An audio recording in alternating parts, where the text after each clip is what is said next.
Well, the cold air has certainly settled in. We got a taste of it yesterday and today, but even colder temperatures are going to be moving our way as we get into tomorrow, as well as that potential for rain and even freezing rain.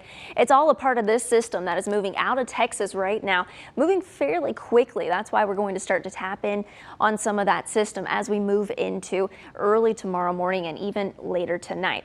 Now, we do have a few advisories in place across much of western North Carolina. Now, a winter weather advisory through tomorrow around 11 a.m. for that potential for freezing rain developing early Tuesday morning. We'll have a closer look at that here in just a second. Now, as far as temperatures go, a little bit borderline in parts of western North Carolina. So although it's not going to be a widespread event for freezing rain, which is great news, we do still have that potential for a few isolated spots seeing that. Most of the mountains will be hovering that freezing point. The rest of us, we're looking at all rain as temperatures will be in the upper 30s, lower 40s waking up tomorrow morning, and they're not going to budge much throughout tomorrow. In fact, we're only going to top out for most of us in the low to mid 40s. So a very cold, rainy day is in store for us, and it will be quite breezy at times. So as we map things out, we'll start to see a few isolated showers begin to develop after the midnight hour as the cloud cover begins to increase. As we get closer towards 4, 5, 6 o'clock tomorrow morning, that's when we're going to start to see a little bit more widespread rain. Now notice the pops of pink here across western North Carolina.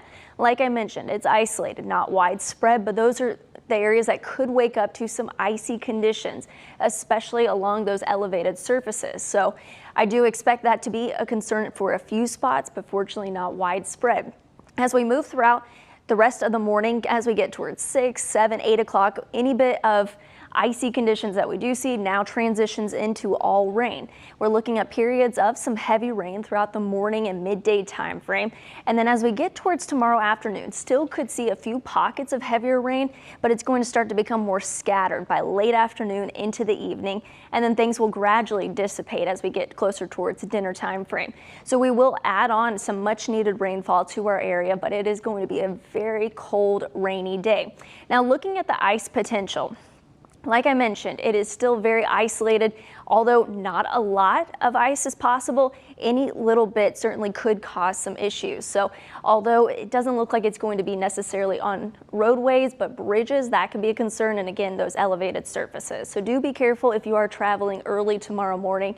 And then things are going to start to dry out, but still be on the cooler side as we move towards Wednesday and the rest of the week. So an impact date has been issued for Tuesday, primarily for the mountains for that potential for ice developing upon contact. So that freezing rain is certainly going to be a concern, but for the rest of us, primarily just all day rain, cold conditions, and then we clear things out and notice through our entire 4-day plus forecast. Although a very quiet pattern once we get past Tuesday, it's going to remain below average as far as temperatures go.